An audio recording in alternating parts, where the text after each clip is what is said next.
What's going on, guys? Welcome back to an interview edition of Learn Crypto. Tonight, we are going to be interviewing two people from LindaCoin. We have Jonah Glasgow, the CEO of LindaCoin, as well as Stephen Newton, the CFO of LindaCoin. How are you guys doing tonight? Good. Doing great. Thank you. Thank you for having us. Perfect. Before we get started, guys, make sure to hit that like, share, and subscribe button. And if you love what we do here at Learn Crypto, hit that little notification bell. So I guess to start off, if you guys want to give us kind of a background on how you got into cryptos and how you really got involved with LindaCoin. Do you want to start off, Jonah? Yeah, for sure. I started off with cryptocurrency along with my studies in electrical engineering. I found that I was really attached to the way that people were starting to do data collection and especially bring out new use case applications. So over the past years, I've been studying in the background and kind of slowly decided to be a little bit more on the front end of things, which led me to my position right now in Linda. Perfect. So it's kind of exciting. Yeah. How about you, Stephen? I originally got into crypto around 2014. I was actually brought to my attention by a bunch of libertarian friends of mine. And, it was a very small circle at that point. And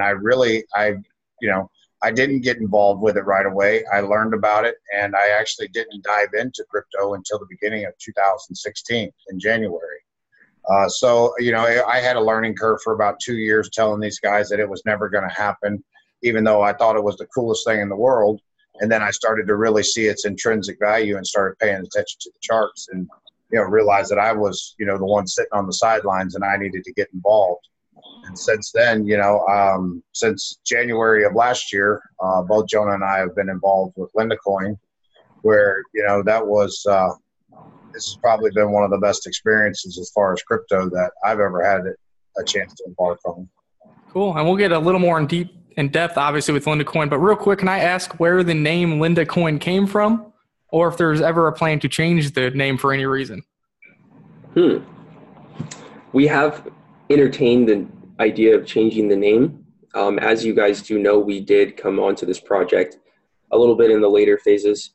So from the founder, what I can tell you is that the founder really was a fan of Dogecoin and was a fan of the way that people were collectively coming into the community and deciding that that was a currency which they wanted to get behind. The founder alone really found that, he wanted to develop something that was beautiful but also tangible within the algorithm. Hence the name LindaCoin came out. Because it is such a beautiful, simplistic way that we can approach the market and also engage with users. I think that kind of associated to the name itself as to where we are currently.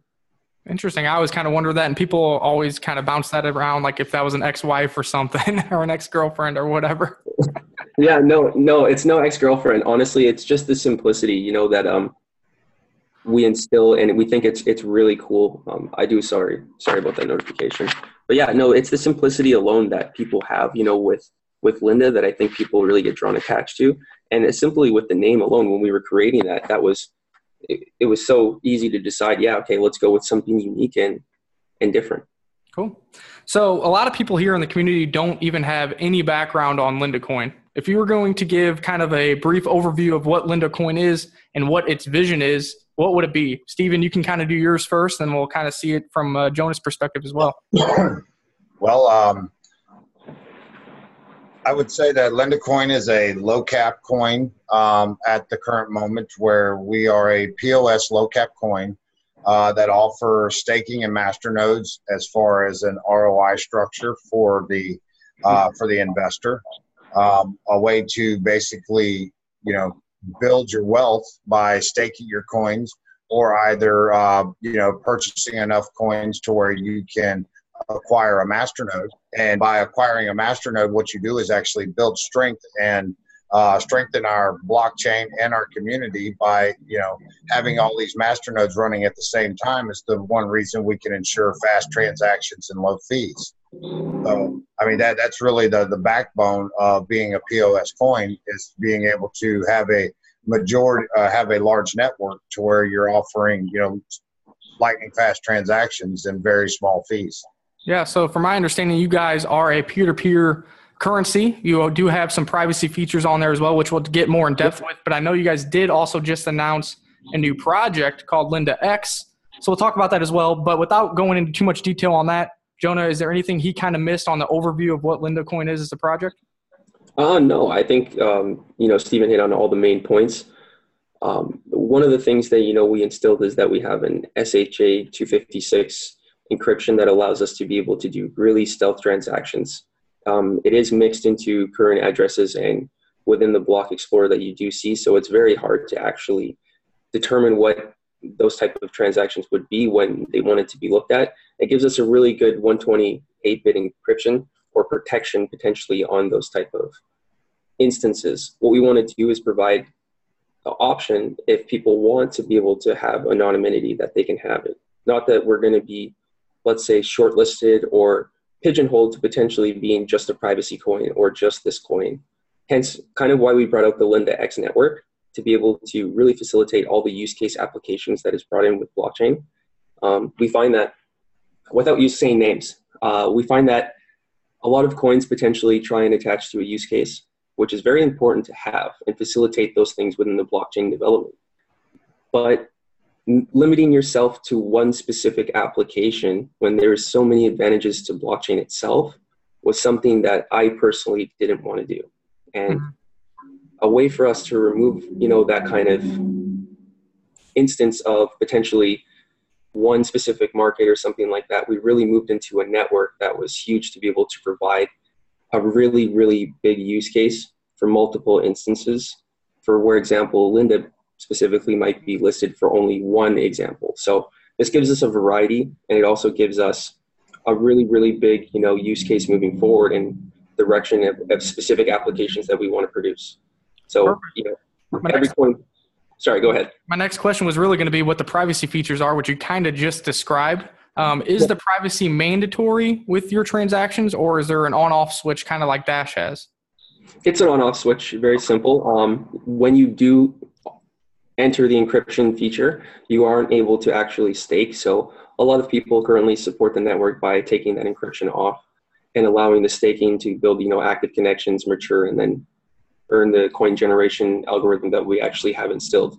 So probably the best way if you wanted to actually utilize it and spend it would be have two wallet addresses, one that you use using stealth transactions, the other one that you may use for staking or masternode capabilities, and keeping that one public would be my. Of course. I mean, cryptocurrency is one of those things where people feel the need to have anonymity attached to it. And for the people that do want that, I want to definitely facilitate it. But I mean, there's multiple instances of blockchain use cases. I mean, and different applications, and let's say we have, potentially 35 different commands alone within the Linda wallet that you can use to be able to make these applications easier for you as a user. So there's a variety of things that we actually have built off of here. And moving forward with the network, it will become 10 times what it currently is now, because, as Ethereum is currently doing their update right now and a lot of different things are redeveloping, it puts us in a new position to really come out with some cutting edge technology. Cool. So you, Stephen, already kind of mentioned that you guys are a proof of stake. You guys offer staking and master nodes to your users and to your community. Sure. Can you go into the logistics behind that? How many coins do you need for staking? What's the return? How many do you need for master node? What's the return? Or maybe what's the requirements to run a master node on a computer? Yeah, so the requirement for a master node right now is 2 million Linda. What that does is it enters you into a specific, let's say, user program. That user program allows you to see close to 99% ROI annually. And if you aren't in this user program and you were per se to just facilitate any amount of Linda under 2 million or not within this program that you can enter within the Linda wallet, you would just see 70%, approximately about that. We do also have a 5% burn that does come off to be able to work with supply and demand. So once we do actually hit our max supply, there will be an instance of where 5% will gradually start being taken away from the network, allowing that to actually increase the value associated to the coin. So we want to be able, it's kind of a cool algorithm where we're going to reach the max supply, and then once we reach it, we'll slowly start losing coins based off of transaction fees, blocks, and things like that. Masternodes will continue to be rewarded at that instance off of the transactions alone that are being on the blockchain. And of course, the more transactions that happen through our network the more that staking alone will be very advantageous with LindaX. Yeah. So you guys do have a really high reward, and that kind of led me to one of my questions was, how long is that really feasible to have that high of a reward? You kind of answered it a little bit there. Obviously, it's not forever, guys. Once the max coin supply, the ROI probably will reduce, but you guys are hoping or assuming that your coin is being utilized. There's more transactions on the network, and that way you can continue to have an ROI for those master nodes and stakers if there's a lot of transactions occurring. Of course. I mean, we're providing this network, and I can definitely say without giving too much information that every single application that comes out on this network will have a specific use case application in real life that is tangible. People can get behind it and know that it's going to be another project within our network. If we could potentially, and I'm just going to give some examples here, if we could potentially launch, let's say, I don't want to give away any good stuff because it's right there. You know what I mean? So I don't want to give that stuff away. Okay, let me. Oh, come on. You can give it away for the Learn Crypto community. You want to, right? You want to. Okay, geolocation. So if we had some form of coin that was specifically tailored to, let's say, geolocation marketing, and only specifically reaching merchant transactions. So we're specifically working with Amazon, we're working with Walmart, we're working with the major retailers to determine what specific people want to see in terms of marketing and user interaction. That alone could be something that's developed and created within this network, specifically partnered with those big retailers, allowing people to see the value associated to that, because it's going to be used frequently by these retailers potentially to collect the data that is actually given, not in a form of anonymity, but given as a user agreement that, I want to contribute within that program and return coins or some form of that. That instance is one example where potentially this use case can allow, Walmart, Coca-Cola, and a lot of these major retailers to actually integrate themselves into blockchain and collect data on a geolocation-based structure, which isn't really used necessarily or even talked about. We want to be able to produce multiple instances. One other example would be, you having a news medium where potentially people can bring up news articles. Those type of things are very use case, as well as, a school potentially just for people to learn more about cryptocurrency, what is going on, the new development and things like that. There's so many different use cases that could be provided as tools, but not necessarily shortlisting Linda itself. And that's where creating this network alone really builds that value. Do you think that all the projects that you guys may be currently working on or are both going to work on here in the near future for Linda, do you think Linda will be needed to utilize all these projects and platforms, kind of giving Linda another value proposition? Linda will definitely be needed. It will be a tool that will be used to support each network that is under, or support each coin that is under our network. In return, that is going to increase, market cap. It's going to also increase volume on a daily basis. And we have to think of it like we are doing something very similar to what Ethereum has done, but shortlisted. So we're going to be working with potentially the best of the best, and we're going to focus on getting the best of the best companies that make sure we hit the market. We have exclusive contracts, to make sure that all of the projects that we do potentially do a pre-sale on automatically do go to the market right away. And, can have that instilled within the contract to remove any form of potential risks for investors. Like these type of things are, I think, really overlooked on top of the facilitation of, supporting your own current network. So if we can provide, let's say, a better use case example, a better network that has more professionalism, that has more major retailers, that has more major use cases, but not necessarily, accepted for just any Joe Blow that can make a token. We might potentially be, somewhere that is hard to really look at currently right now in terms of the potential that's possible. Yep. And I can't say names about some of the partnerships that are currently be working on, but I can definitely tell you that every single opportunity that does get approached for this network is a very big use case and is already with companies that are well over, $15 million alone on their own current assets before entering, blockchain. So that's huge. We're talking about companies that are doing very well alone that want to integrate this potentially to make things better, not someone that isn't associated whatsoever to blockchain or even the development of a company. I want to work with the best of the best. There you go. There you go, guys. He didn't name any names, but they are working on some partnerships. So we'll see what happens there. I'm looking at your roadmap as well, and it looks like you guys said by Q2 2018 you're going to have a new wallet, new algorithm. Is that something that has already been done? Is that something that's currently in the works? Yeah.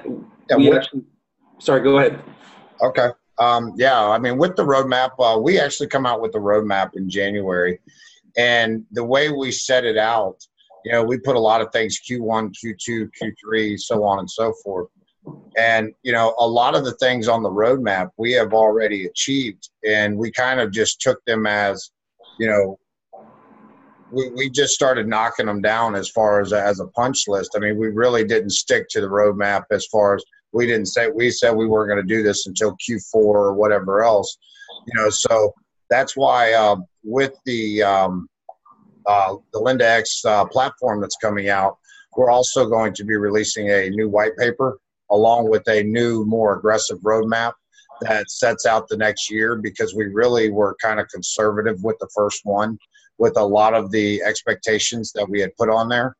So, you know, we really want to, with this next roadmap and white paper, we really want to challenge ourselves as a team to reach bigger and higher goals. And I think that, you know, this will really give us an opportunity to, you know, grow the community, give the team a large challenge to reach some of these goals, and, you know, really put a lot of use cases to Linda. There you go. So he just kind of mentioned LindaX, which I know on your guys' Twitter, you just announced that yesterday or the day before maybe. Jonah, do you kind of want to give more of a technical explanation of what LindaX is? For my brief look at it, it's almost like a protocol, like almost like a protocol token like Ethereum, where you're going to allow maybe ICOs or dApps to be built upon it. Now, I might be completely off with that, but what would your explanation of LindaX be? Yeah, it's something very similar to currently what Ethereum has developed in forms of the token network that is supporting their current blockchain under it. It will be almost identical in that regards, but we will be focusing specifically on different instances of smart contracts that really utilize the advantage of blockchain use case. And they're not going to be any way associated in a form of a smart contract. They will just be, you know, smart algorithms that allow us to be able to facilitate these means and really produce, you know, tangible companies that are doing exactly what we want to happen in blockchain. For example, we want to have one of the most major, you know, merchant transactions, merchant retailers. We want to also have, you know, one of the most daily used online store, potentially accepting, you know, all of these different use cases. And it's important that we develop this network under that to be able to allow all of these applications to happen and these companies to, you know, come into cryptocurrency. As far as I'm concerned, this is going to be the first network that is also offering the option where companies potentially that don't understand blockchain alone can come in and work with the LindaProject, which is us, and facilitate that coin from the ground up. They can give us a list of exactly what they would like to see, and we can provide a list of tools and options that they can be integrated into their potential projects. And, you know, we can work from the ground up. This is something where we're not only, you know, a cryptocurrency, but we're also a company that is producing tangible, you know, partnerships with multiple different use cases under this network. So I think it's a little bit more of, in my opinion, a professional approach to exactly what's been done and removing the what ifs that have potentially been asked, because a lot of them are asked, you know, currently with ICOs. A lot of them are currently never reaching exchanges, which really does hurt a lot of investors. And to me, I mean, even when I first got into blockchain, I saw that alone. I saw potentially, you know, a lot of great projects that just never made it. And how can we personally decide who's going to be the one that takes this, you know, serious, or has the moral backing behind them to be able to say, yeah, this is exactly what I'm going to do. And I have more than just myself, you know, associated to this project, but everyone else that believed in it. So I have to do the right thing. I want to work with the best of the best. I want to eliminate those potential what ifs that have been asked a lot, and really make cryptocurrency moving forward something exciting. Cool. There you go. Now, Just to add a little to what Jonah was saying, I mean, I think one of the biggest things for LindaX, for a lot of us, is to grow the whole ecosystem of crypto itself. I mean, we're really interested in being able to facilitate to facilitate mass adoption, especially to these major Fortune 500 companies, to common brick and mortars. We're really trying to push crypto in the realm of all these corporations and show them ways that they can actually use blockchain technology and simple structures that they have today. I mean, some of these companies literally are looking for just a way to restructure their loyalty rewards. Others are looking to integrate a lot deeper into blockchain technology. So what our main goal is with this is to be able to, create a form of mass adoption, because we all want to see the ecosystem of cryptocurrency grow and, eventually, alleviate fiat altogether. and you just hope that that's one of our major goals that we're really trying to accomplish with this. And you just hope that Linda can find success with those goals. And that's why you kind of came out with LindaX, because me and Steven were talking a little bit before you got here, Jonah, and really one of my concerns was there's so many peer-to-peer currencies in this ecosystem. Of course. If you don't create utility, unless you're a big name like Bitcoin and Litecoin, where you're already on all the fiat gateways, you have the branding, it's really not a purpose for you rather than speculation. So I think it's really important to create utilities, which is why I was kind of excited to see your guys' tweet that you kind of are going in that direction, because that was one of the red flags that I was going to kind of bring up on the interview before I saw that. Okay. I have a really good point to add to that too. One of the things that we talked about at the conference, I'll get more in depth about it, but the basic premise is that you can't go use, a gift card at Walmart for purchasing things at Safeway. As far as I'm concerned, that's not a thing, right? Yep. And it won't be a thing. It won't ever be a thing. That's why we need to work with these companies and produce their own means of use case application in blockchain. If Walmart or if Safeway, or if some of these major retailers want their own token, want their own means of producing, promotional events for their users, using geolocation tools to be able to track users in specific areas where are condensed and potentially give them, promotions to work with hotspots. These are all things that can really be used in a real world application. Like we're talking about one good example was Sephora coin. Like if Sephora potentially came out with a coin, do you know how many girls would buy coins from their girlfriends right now for makeup? Yeah.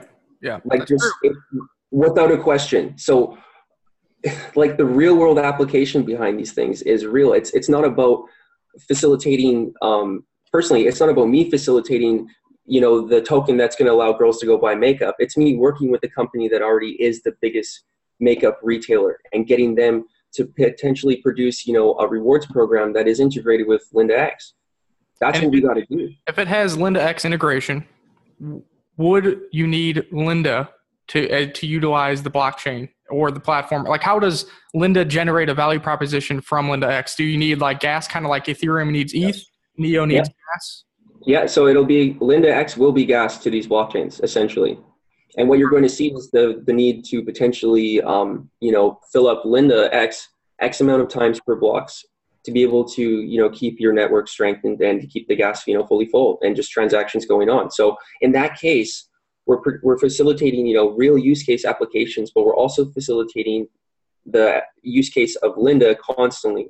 And, if we look at, I hate to say this, but we look at a lot of major coins out there right now. Okay. And I don't know if anyone's really looked at how many ERC20 tokens are out there, but if you look at them, a lot of the big names are ERC20 tokens, a lot of them.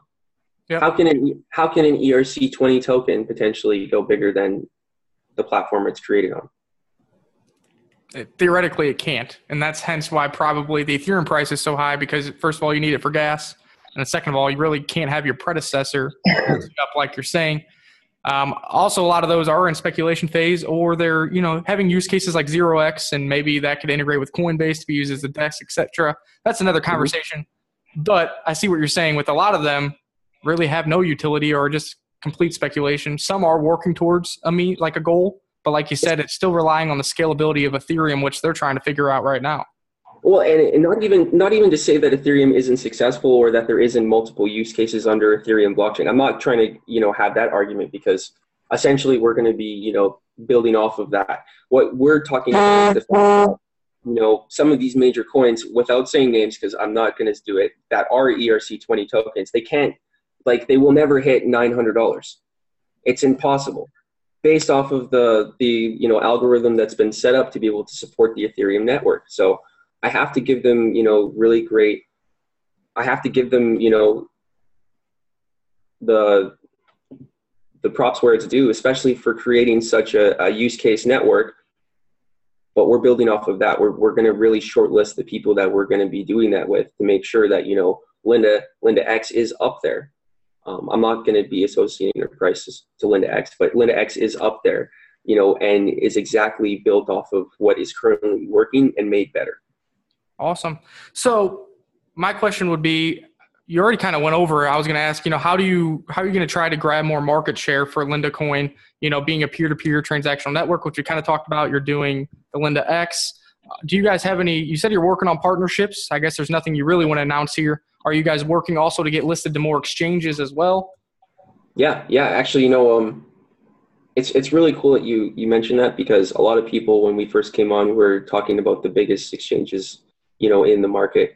And my dream, is to make sure that we get there. And my goal is to make sure we get there. Like, there's nothing in my mind that prevents us from doing that. What I believed in, though, when I approached this was the fact that we have to build our resume, because we are entering this from early phases. And during the consolidation phases, a lot of people not as adamant to work with newer coins as we build. So what I did was I said, okay, let's start with a list, like potentially 140 on CoinMarketCap, and work our way up, 111. Then we go to, 58. And then from 58, we go to 35. And that's kind of what we've actually been able to produce. Every single exchange we get up on is another list higher within the ranking, showing that we're building a resume and we're working and collaborating with the right people. And the partnerships are growing, and they're happening very seamlessly, I would say. There was a few hiccups in the beginning, which is working with, certain people and seeing what works best for them, or different networks and how different exchanges were built. But we've really, really grown into a position where things are becoming seamless. LindaX, whatever the case is sometimes listed within 2 days or in 24 hours, or I've even seen LindaX listed on an exchange within 5 hours, That's personally. Great. I know, from start to finish. So the real use case of building transactions and being able to list Linda on any exchange is actually really easy. It's just a matter of convincing us.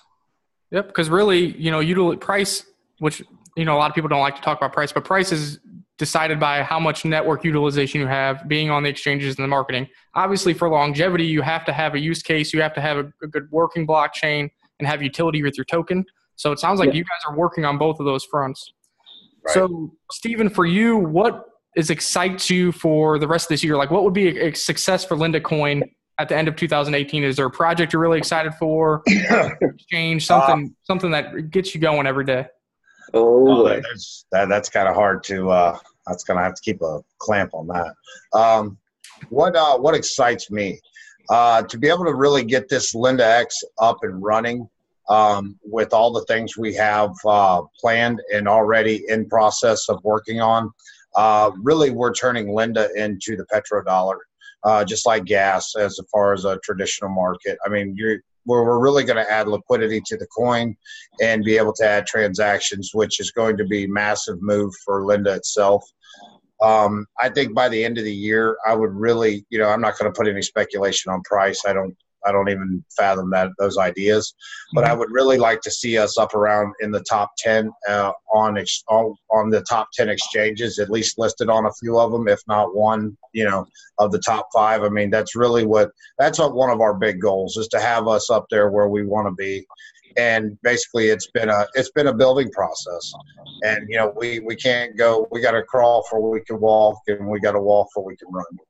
But, at the end of the year, I'd like to see us listed on some of the top exchanges where, the liquidity and the price, obviously, at that point is always speculative to jump. But, we're just going to keep digging away and keep putting out quality material. And, like I said, a lot of times the community is the one who really drives this coin. Without the community, we wouldn't have a coin. There you go. I know this is a community-backed coin. We're very grateful for our community because, I mean, they actually, help us more than they even know a lot of times because we are a low cap coin. We are a small team. And, and we, have worked our butt off, but, without our community, we wouldn't be anything. Is there any last comments you have, Jonah, before we kind of wrap this up for the viewers? Yeah, I want to say that anyone that is potentially excited for our mobile app and our web wallet, I hope you guys, pull up your sleeves because this wallet is beautiful. It looks great. And not only is it something that works and is fun to use, but it also looks 1,000 times better than what you currently guys have been downloading and using on Linda, just on the PC. So we're now providing a really nice upgrade on the wallet itself, the design. So I hope everyone gets excited for that. What I did actually leak was let's say the version 1 of the wallet design, and we've already now been on to version 3. So as we continue to build, it continues to look better and better. And it's fully functional and working right now. Everyone, so be excited. We are just currently working out the small little hiccups, making sure everything is good to go. So in that way, of course, when we release the web wallet, it's released web wallet, the Android app, and along with the OS app all at once. And it's the full package for everybody. Have you already gone through the application process for Android and iOS yet? Yeah, those things are already being developed by our developers. We also have an instance of that already approved. So it's really cool that it's actually everything is working out. It's been one of those things where in the beginning it was a lot of madness, us trying to run around and do so much work, and now it's kind of slowed down where we can just see the finish line and where everything is working out perfectly. It's like a relay, a relay race, let's say. Well, thank you guys for taking the time to come on here and talk a little bit about LindaCoin. I appreciate it. Also, guys, if as Linda continues to have future developments, if they want to come back on the show, we can do that. Make sure to tune in at 6:30 p.m. Central Time every Monday through Thursday. This was a coin that was chosen by you guys, the community, so I'm sure we'll talk about this interview over there. Once again, guys, make sure to hit that like, share, and subscribe button and follow LindaCoin if this kind of spurred your interest a little bit. I know I'm going to have to dig a little deeper, and maybe I'll give a full fundamental review over on the channel for you. And we'll see what Linda does here in the near future, guys. Have a good one. Good luck trading. And this is one that I'm going to be keeping an eye on.